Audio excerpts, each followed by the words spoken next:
नमस्कार मित्रों, मैं कृष्णकांत तिवारी पुनः एक बार आपके अपने परिवार के सक्सेस अब में संस्कृत की क्लास में बहुत दिनों के बाद पुनः स्वागत करता हूं। साइकोलॉजी में अपना प्रश्नोत्तरी चल रहा है। एनसीएफ हो चुका है, आरटी का कुछ भाग रह गया जो 1-2 दिन में आ जाएगा। और अब आपको आज कारक और विभक्ति जो हमारे सीटेट में 2 नंबर की पूछी जाती हैं, इनको पढ़ना है संस्कृत व्याकरण में। कारक और विभक्ति को जानना है। सबसे पहले हम जानते हैं कि कारक बनता कैसा है। तो क्रय धन डोल प्रत्यय जब लगेगा, डुम्बुल प्रत्यय लगेगा तो बन जाएगा अपना शब्द कारक। क्या बन जाएगा? कारक। क्या बन जाएगा? कारक शब्द बन जाएगा। अब मित्रों, कारक किसे कहते हैं? क्रिया को करने वाला कारक होता है। एक सूत्र कहा गया है, क्रिया करोति इति कारकम। क्रिया करोति इति कारकम। अब हमने जाना कि क्रय धन डोल प्रत्यय से कारक शब्द बनता है। ये तो सबसे बड़ी समस्या, एक जो अनछुआ पहलू है। हिंदी में कारक और संस्कृत में कारक अलग अलग होते हैं। संस्कृत में जो कारकों की संख्या होती है, बिल्कुल ध्यान से सुनना मित्रों, इस बात को याद कर लो क्योंकि हम कंफ्यूज हो जाते हैं। संस्कृत में कारकों की संख्या, आप भी चौंक जाओगे, संस्कृत में कारकों की संख्या 6 होती है। कितनी होती है? 6 होती है। कितनी होती है मित्रों? 6 होती है कारकों की संख्या। कौन कौन से कारक होते हैं इन पर जानते हैं। तो संस्कृत में कारकों की संख्या क्या होती है? 6 होती है। जो और हमारे हिंदी में होते हैं वो 8 होते हैं। उसमें संबंध और संबोधन भी 2 कारक होते हैं, लेकिन इसमें नहीं। चलो अब आगे मित्रों हम बात करते हैं, हमारे जो कारक हैं ये कौन कौन से हैं। तो पहला कारक होता है हमारा कर्ता कारक। पहला होता है कर्ता कारक, दूसरा होता है हमारा कर्म कारक, तीसरा होता है कर्ण कारक, चौथा होता है संप्रदान, अपादान और अधिकरण।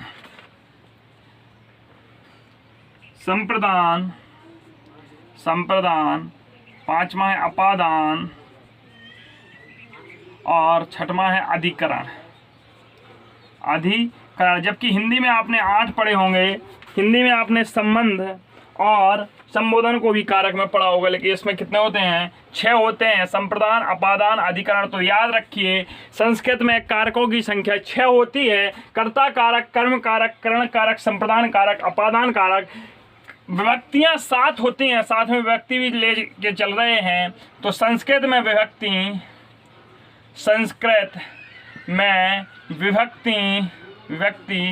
7 होती हैं। कितनी होती हैं? 7 होती हैं। विभक्ति कितनी होती हैं मित्रों? 7 होती हैं। अब एक अगर हम पूछें, एक आपको बिल्कुल जो कारक है और विभक्ति 7 होती हैं। प्रथमा विभक्ति, द्वितीय विभक्ति, तृतीय विभक्ति, चतुर्थी, पंचमी, षष्ठी, सप्तमी, ये सारे मित्र हमारे जानते होंगे। अब मित्रों आगे हमें एक बात करनी है, एक पॉइंट लिख लो। जिनका क्रिया के साथ सीधा संबंध होता है वह कारक कहलाते हैं। जिनका क्रिया के साथ सीधा संबंध नहीं होता है, या जो क्रिया की सिद्धि में, क्रिया के कार्य करने में सहायक नहीं होते हैं, वे कारक भी नहीं होते हैं। और संबंध और संबोधन कारक नहीं होते हैं। इसको स्टार बना के लिख लीजिए मित्रों। संबंध और संबोधन, संबंध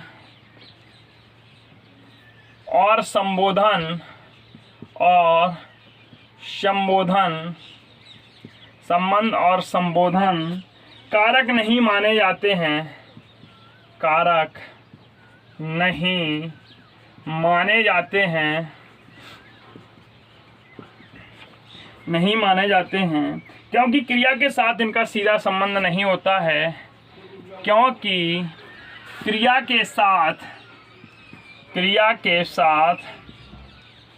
इनका सीधा संबंध नहीं होता। मित्रों ये मान के चलो, टीईटी में यहाँ से आपको 2 से 3 नंबर पक्के मिलते हैं और सीधा सूत्र पूछा जाता है, किस विभक्ति को कहने वाला कौन सा कारक होता है। इस बार भी पूछा गया। आपको सारी विभक्तियों के और कारकों के कहने वाले सूत्र पढ़ाए जाएंगे। बिल्कुल अभी ये बेसिक भूमिका है। क्रिया के साथ इनका सीधा या साक्षर संबंध नहीं होता, सीधा संबंध नहीं होता है, सीधा संबंध नहीं होता है।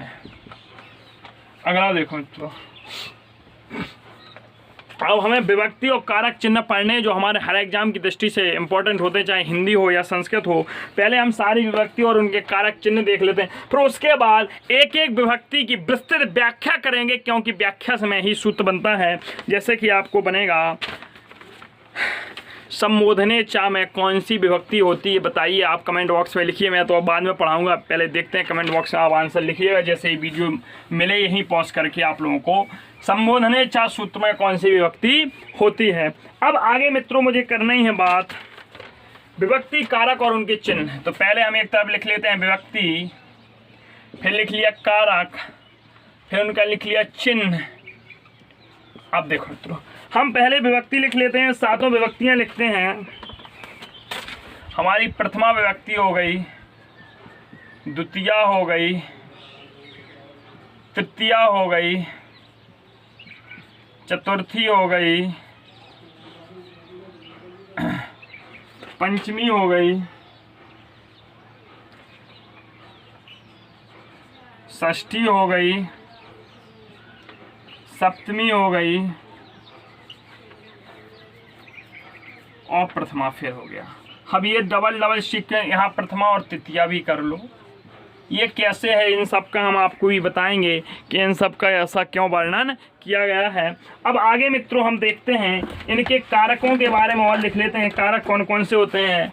प्रथमा या तृतीय विभक्ति का कर्ता कारक होता है, द्वितीय विभक्ति का कर्म कारक होता है, तृतीय विभक्ति का करण कारक होता है, चतुर्थी विभक्ति का संप्रदान, चतुर्थ च संप्रदानम संप्रदान होता है, पंचमी च अपादानम अपादान होता है।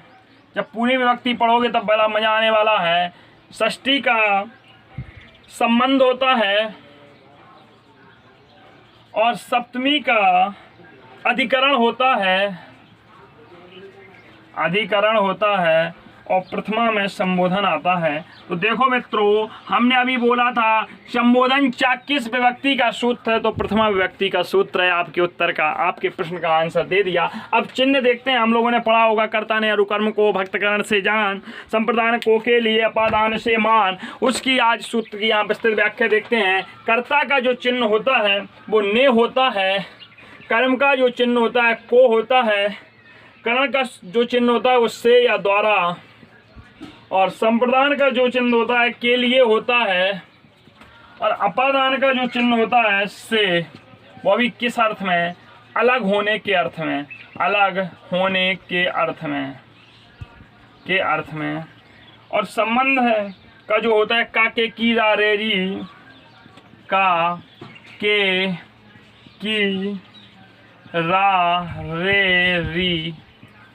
और अधिकरण का जो होता है मैं पे पर होता है, मैं पे पर होता है।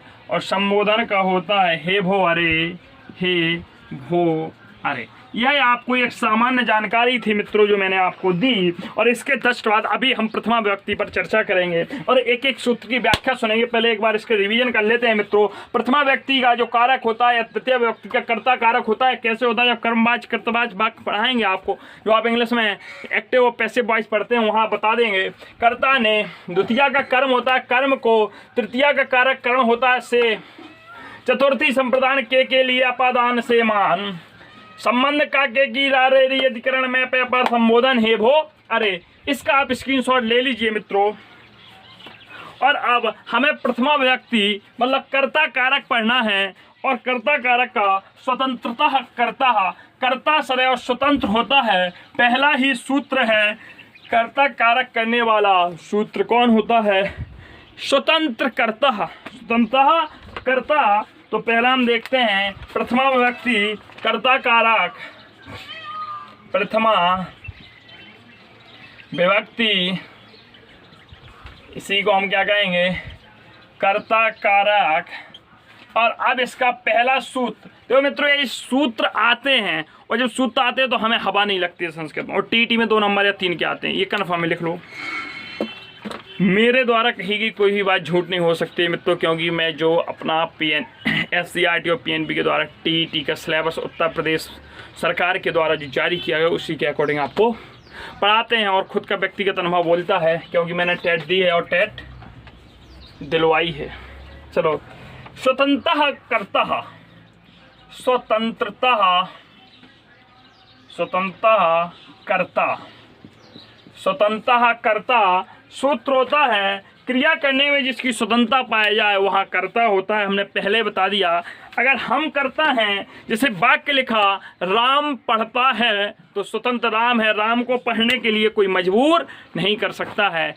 कर्ता, कर्ता ने, हमने कर्ता का चिन्ह क्या बताया था ने। अब देखो कैसे पहचानोगे। मैंने कहा वह पढ़ता है, कौन पढ़ता है, या हमने कहा सीता खाना बनाती है, कौन खाना बनाती है, सीता खाना बनाती है। ठीक है, अब देखो तो स्वतंत्र कर्ता ये या कर्ती संज्ञा, कर्ती संज्ञा सूत्र होता है। कृतिक संज्ञा मतलब जिसकी स्वतंत्रता मानी जाए वह कर्ता कारक होता है। पहला सूत्र होता है कर्ता कारक करने वाला स्वतंत्र कर्ता। दूसरा होता है सूत्र संबोधने चा, संबोधने, संबोधने चा, संबोधन के अर्थ में प्रथमा विभक्ति होती है। अब इस सूत्र का मतलब क्या हुआ, आपको ऐसा लिख के आ जाएगा इन्वर्टेड कॉमा में, संबोधने चा सूत्र से कौन सी विभक्ति होती है, तो आपको बताना है प्रथमा व्यक्ति। प्रथमा व्यक्ति का सूत्र कौन सा होता है, ऑप्शन में दे दिया जाएगा संबोधने चा, टिक करके चले जाना है मित्रों। अब आगे इसके लिख लेते हैं। संबोधन में प्रथमा विभक्ति होती है, कौन सी विभक्ति होती है, वो तो हेड गई है, प्रथमा विभक्ति होती है, प्रथमा विभक्ति। अगला सूत्र कहता है उक्ते कर्तरी प्रथमा, उक्ते कर्तरी प्रथमा, उक्ते कर्तरी प्रथमा, उक्ते कर्तरी प्रथमा। इसमें क्या हो गया, कर्तवाच्य में जहां कर्ता उक्त या कहा गया हो, उक्त या कहा गया हो वहाँ क्या होता है, ये सूत्र लगता है जैसे रामाग्रम गच्छामि। अब जो इसका महत्वपूर्ण है, जो सबसे ज़्यादा पूछा जाता है, वो पूछा जाता है प्रातिपदिकार्थ लिंग, प्रातिपदिकार्थ लिंग परमाण वचन मात्रे च प्रथमा। सूत्र लिखते हैं, मोस्ट इंपॉर्टेंट, इसे टिक कर लीजिए। पूछा जाने वाला सर्वाधिक बार प्रातिपदिकार्थ, प्रातिपदिकार्थ लिंग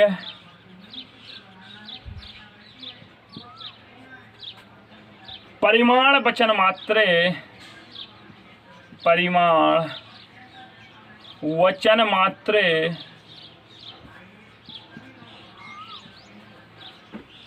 प्रथमा।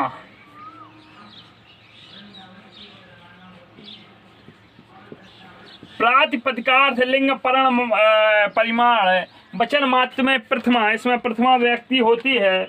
और इसकी व्याख्या देखते हैं। इसकी व्याख्या है प्रातिपदिकार्थ मात्र में, लिंग मात्र में, परिमाण और वचन में मात्र में इनकी प्रथमा व्यक्ति होती है। वह कैसे होती है देखो, समझाते हैं आप लोगों को। जब भी किसी प्रातिपदिक के उच्चारण में स्वार्थ दिखे, दिव्य दिखे, लिंग दिखे, कारक दिखे, ये 5 शब्द जो उच्चे नीचे कृष्णा। ये अगला देखिए, जैसे लिंग के अर्थ में आप कहाँ लगाओगे, जैसे टटह आ गया, ठीक है, टटह आ गया, टटी आ गया और टटम आ गया, तो ये नपुंसक है, नपुंसक लिंग है, ये स्त्रीलिंग है और ये पुरुषलिंग पुरलिंग है। ठीक है, तो इनमें प्रथमा व्यक्ति होगी। जिन शब्दों के लिंग निश्चित नहीं होते हैं, तटह, तटी, तटम। ठीक है, परिमाण जब भी माप तौल की जाती है, और इसमें सबसे ज़्यादा पूछे जाने वाला द्रोणो ब्रीहि, द्रोणो सूत्र आता है, प्रीवियस ईयर के पेपर उठा के देख लेना। व्रीहि, द्रोणो व्रीहि में कौन सी विभक्ति होती है, प्रथमा विभक्ति होती है, किस सूत्र से होती है, प्रतिपदिकार्थ लिंग परिमाण वचन मात्र प्रथमा सूत्र से होती है। इस प्रकार से इस या संख्या का जहाँ बोध होता है एका दो त्रया, वहाँ पर भी प्रथमा विभक्ति होती है। इस प्रकार से मित्रों आज का ये जो छोटा सा लेक्चर है आपको समय का प्रथमा विभक्ति, कल हम तृतीया विभक्ति पर चर्चा करेंगे, द्वितीया को रोकेंगे, उसका रीजन आपको खुद समझ में आ जाए क्यों रोका गया है। बहुत बहुत धन्यवाद आप सभी का क्लास ज्वाइन करने के लिए।